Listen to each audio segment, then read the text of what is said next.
No one in the city had a good word to say about William Graves.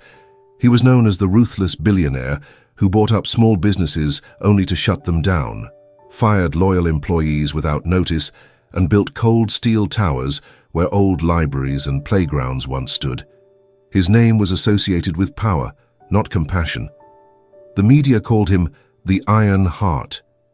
Children were taught to stay away from his estate, which loomed at the edge of the hills like a fortress above the town. He never attended public events, never donated to charity, and never cracked a smile in photos. His employees feared him, former partners cursed him, and yet his wealth grew and his influence expanded. He drove a black Rolls-Royce through the city streets with tinted windows, and people turned their backs when it passed. Rumors swirled about why he was so cold. Some said he was betrayed in love. Others claimed he came from nothing and vowed to never be weak again. But no one expected what would happen one quiet Thursday morning. William Graves, without announcement or ceremony, walked into a shabby diner on 5th Street, a place far beneath his social standing. The waitress, Maria, barely glanced up when he entered. She was too busy managing the breakfast rush, her apron stained and her smile tired. But something about William's presence made her pause. He didn't bark an order. He didn't look down on her. He simply said, "What do you recommend?" That day marked the beginning of a change no one saw coming. A moment so small, a billionaire asking for a recommendation, would spark a story that would ripple through the hearts of millions. Maria, still unsure if she was dreaming, pointed to the chalkboard menu on the wall and said, "The pancakes are good." William nodded silently and took a seat by the window, where dust clung to the glass and sunlight filtered in through torn blinds. The other patrons whispered among themselves, was that really him? What was he doing here? She served him his food, hands slightly trembling, and he simply said, "Thank you." No complaints, no arrogance. Just, "Thank you." She couldn't help but ask, "Have we met before?" William looked at her with an expression she hadn't seen in any of his photos. Vulnerable, almost human. "No," he said softly, "but this place looks familiar." Over the next few days, William came back. Always alone. Always ordering something different. Always polite. He started tipping generously. More than generously. One morning, he handed Maria an envelope. "For your son," he said. "College should be a right, not a luxury." She froze. She had never told him about her son, or the second job she worked to support him. Word spread quickly. William Graves, the man with the iron heart, had done something kind. And it wasn't a PR stunt. There were no cameras, no reporters. He didn't even give Maria a business card. People didn't know what to believe. Had he gone mad? Was it guilt? But Maria didn't care why. For her, this was hope. For the first time in years, she looked at her bills without crying. She began smiling more, and so did the other staff at the diner. Something had shifted. The man everyone hated was becoming something else, something unexpected. And the city began to watch, waiting to see what he would do next. The transformation wasn't immediate, but it was undeniable. William Graves continued to show up, often sitting quietly, observing, and sometimes helping in subtle ways. One afternoon, he noticed the ceiling fan wobbling dangerously above a booth.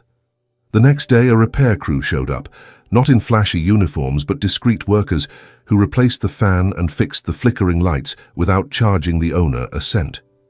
Behind the scenes, William began asking questions. Who owns this diner? What are the profit margins? Why is the coffee machine always broken? It turned out the owner, Mr. Jenkins, was drowning in debt and had been planning to sell the place, but William made an offer, not to buy the diner, but to pay off the debts anonymously. Mr. Jenkins cried in the back office, holding the letter that simply read, "Good food deserves to be served in peace." By now, the town had started buzzing with curiosity. Local bloggers picked up the story. "Has William Graves gone soft?" headlines read. But the public couldn't ignore the ripple effect. When a young girl's fundraiser for a new wheelchair failed to meet its goal, an anonymous donation appeared overnight, the exact amount needed, down to the last cent.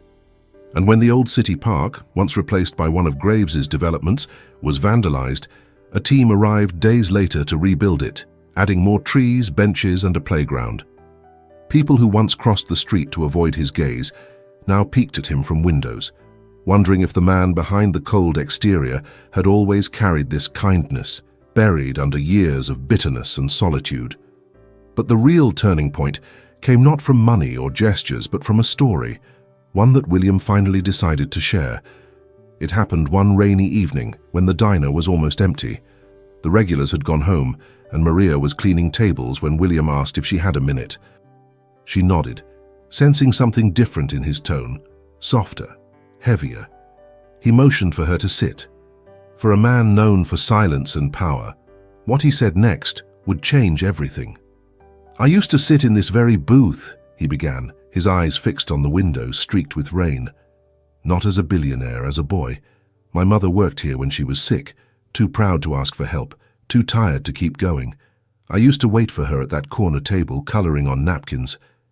The tips barely covered our rent. One day she collapsed in the back room. No one helped her, no one cared." Maria stayed quiet, her heart caught in her throat. "That was the day I decided," he continued, "that I'd never be poor again, that no one would ever ignore me, that I'd become so powerful they'd have to listen." And he had. But in doing so, he'd lost something far more important. "For years," he said, "I hated everyone who looked away. I built walls so tall I forgot how to climb out. Until I saw you, exhausted, proud, just like she was, and I realized I'd become the very people who ignored her." Maria reached across the table and touched his hand. "But you came back," she said, "and that matters." Outside, the rain poured down, but inside something melted. Not just William's heart, but the town's story about him. He wasn't just a villain anymore. He was a broken man trying to fix what he'd once buried, and people were starting to listen. The story of William's confession spread faster than any headline he'd ever made. But this time, it wasn't about scandal, lawsuits, or hostile takeovers. It was about redemption. People shared it, not with outrage, but with awe. And slowly, something extraordinary began to happen. Those who once whispered insults began offering nods of respect. A flower shop that had been forced to relocate because of one of his developments received a mysterious shipment of rare orchids with a handwritten note for what was taken. The owner, who had once sworn to never forgive him, wept openly on her live stream. William didn't speak to the press, he didn't publish any statements, but his actions began to speak louder than the silence he had once used as a weapon. He attended a local town meeting, sitting in the back row, unnoticed at first. When a single mother stood up and tearfully described the rising rent and threat of eviction, William stood too. "How much is owed?" he asked. The room fell silent. She named a number. He nodded and sat down again. The next day, her debt was cleared, and the building was quietly transferred into a non-profit housing trust, funded, of course, by someone who refused to be named. Children who once feared his towering estate now found themselves invited to explore the newly built community garden he had installed on his property. Complete with swings, a library box, and murals painted by local artists, the space became a symbol of change. But not everyone believed the transformation. Some called it manipulation, others called it guilt, but the people who had been helped didn't care what it was called. For them, what mattered was that someone powerful had finally chosen to use that power for good, and that it had all started with a simple plate of pancakes. As weeks turned into months, William Graves didn't just continue helping. He began inviting others to join him, not in grand, dramatic ways, but quietly, personally. He began visiting shelters without bodyguards, sitting with veterans, handing out blankets, listening to stories that never made headlines. He started a scholarship fund under his mother's name, not for top students, but for those who had nearly dropped out. Because that's who she was, he told the school board.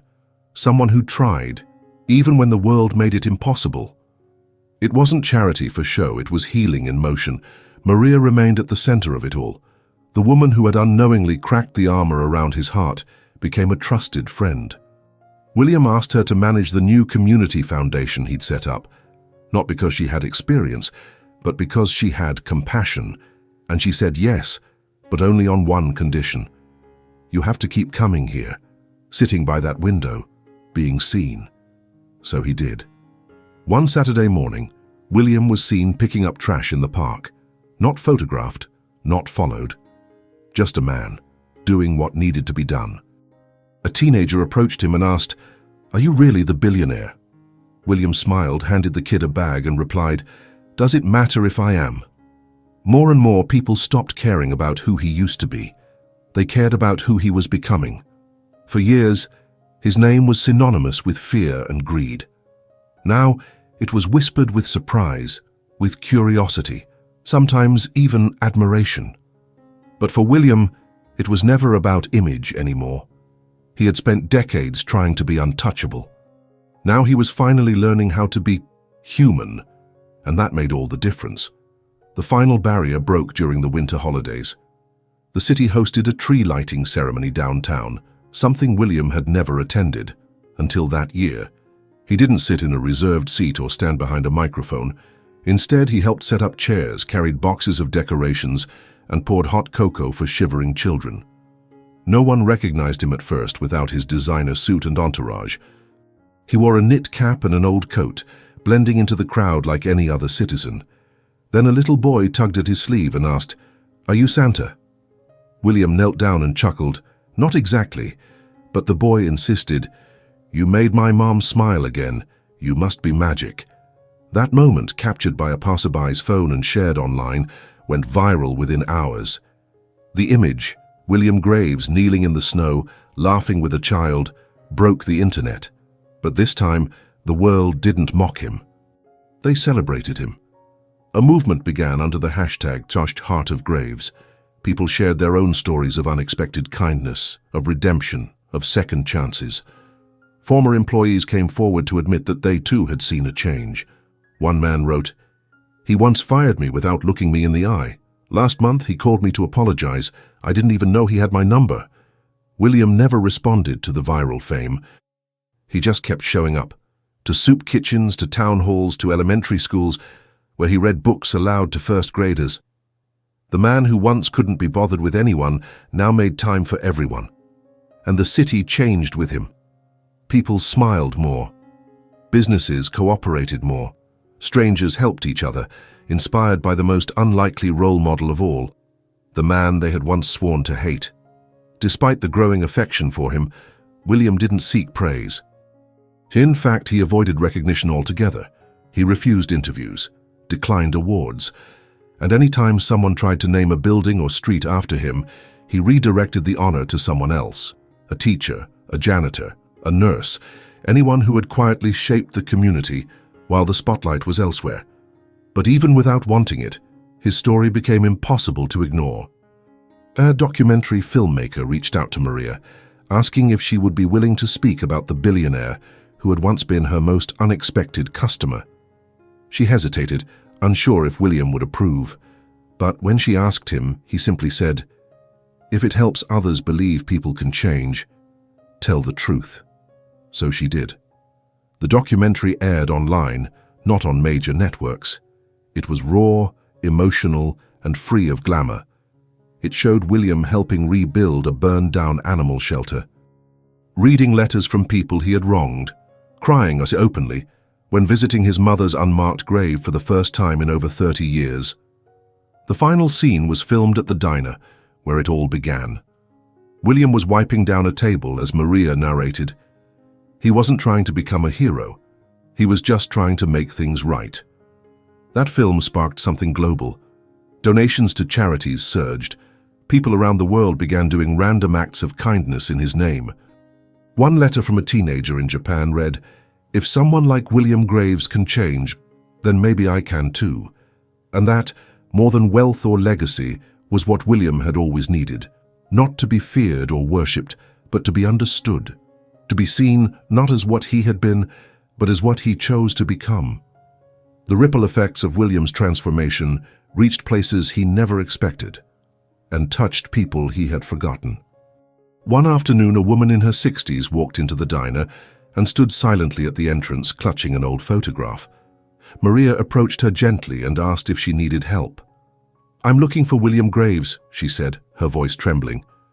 "He used to be called Billy." Maria's eyes widened.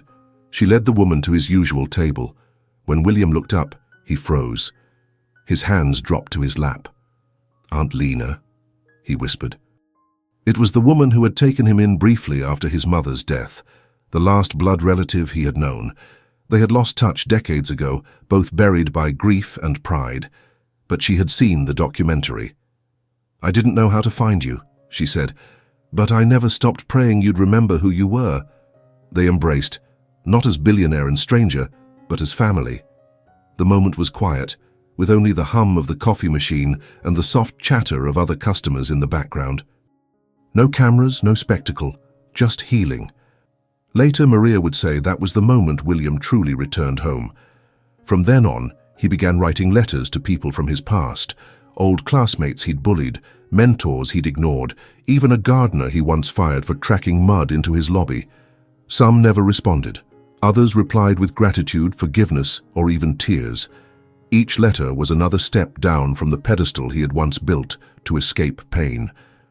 Now he was walking among the people, no longer above them. And in doing so, he began to feel something unfamiliar, but deeply human. Peace. Because redemption isn't earned in a single act, it's lived day by day. And William was living it fully. That spring, something extraordinary happened in the city, something that a year prior would have been unimaginable.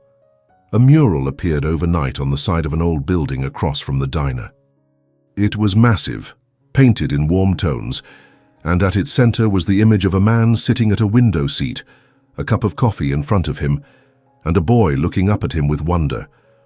Around them, scenes of kindness unfolded, hands passing meals, children playing, strangers embracing. At the bottom, in simple letters, were the words, "One act of kindness can change everything." William didn't ask for it. He didn't know it was coming. And when he saw it, he stood silently for a long time, tears forming in the corners of his eyes. People passing by stopped and watched him, not because he was famous, but because they understood. This was a full circle moment. He placed his hand on the wall, then turned to the small crowd and said something no one expected. "That boy was me, and maybe he still is." It was the only public statement he ever made. From that day on, William began mentoring young people from difficult backgrounds. He invited them to the garden, let them shadow him at work, taught them not how to become rich, but how to become good. He often told them, "You can build the tallest tower in the world and still feel empty. Or you can hold one person's hand and build something eternal." The city, once marked by fear of his name, was now inspired by it, not because of power, not because of wealth, but because one man dared to face his past and choose a different ending, not just for himself, but for everyone around him. As summer rolled in, the diner on 5th Street, once faded and nearly forgotten, had become a symbol of second chances. Tourists passed by not to spot a billionaire, but to see where the healing began. Maria still worked there, though now as the owner, after William gifted her the deed. But she refused to change much. "This place kept its soul," she told a reporter. And so did he. William Graves no longer lived in the mansion on the hill. He sold it, using the funds to build community centers across the city, places filled with books, music, meals, and warmth. He moved into a modest house near the diner, where children often knocked on his door with questions or cookies. But perhaps the most remarkable change was internal. William began laughing more. Not the cold, forced smile he'd used in boardrooms, but deep, genuine laughter. He spent his mornings in the garden, tending to plants with names he had memorized, and his afternoons reading letters, thousands of them, from people who had seen his story and found the courage to change their own lives. He replied to everyone.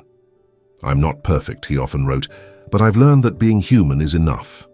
His legacy, once written in steel and glass, was now being rewritten in kindness, in memory, in connection. He wasn't remembered as the man who built empires, but as the man who dismantled the walls around his own heart. And so, the story of William Graves came to rest, not with a dramatic finale, but with a quiet truth, that redemption is always possible, that one act of kindness can echo through 1,000 lives, and that it's never too late to begin again. Years later, after William passed away peacefully in his sleep, the city didn't hold a grand funeral. Instead, people gathered at the diner, the place where everything had changed. There was no black clothing, no formal speeches, just stories. Stories of a man who had once been feared, and then, by choice and courage, became someone deeply loved. A child placed a drawing on the counter, William with a shovel in the garden, smiling beside Maria. Another brought a flower and whispered, "Thank you for helping my dad believe in people again." No monument was needed. His memory lived in the countless lives he had touched, in scholarships, in homes saved from foreclosure, in hands held and paths redirected, and above all, in the belief that anyone, no matter how far they've fallen, can rise again through love, humility, and a single brave decision. And so if you're still watching, maybe this story was meant for you. Maybe you've been judged, or maybe you've been the one judging. Maybe you've made mistakes you think can't be undone. But remember what happened here. One man, one moment, one act, and everything began to change. Because the heart, like any muscle, can grow back stronger after it's broken. And redemption? It begins the moment we choose it. If this story moved you, share it with someone who needs hope. And let us know in the comments, have you ever witnessed an act of kindness that changed someone's life? Don't forget to like, subscribe, and turn on notifications, because stories like this deserve to be heard. And who knows, the next one might be yours.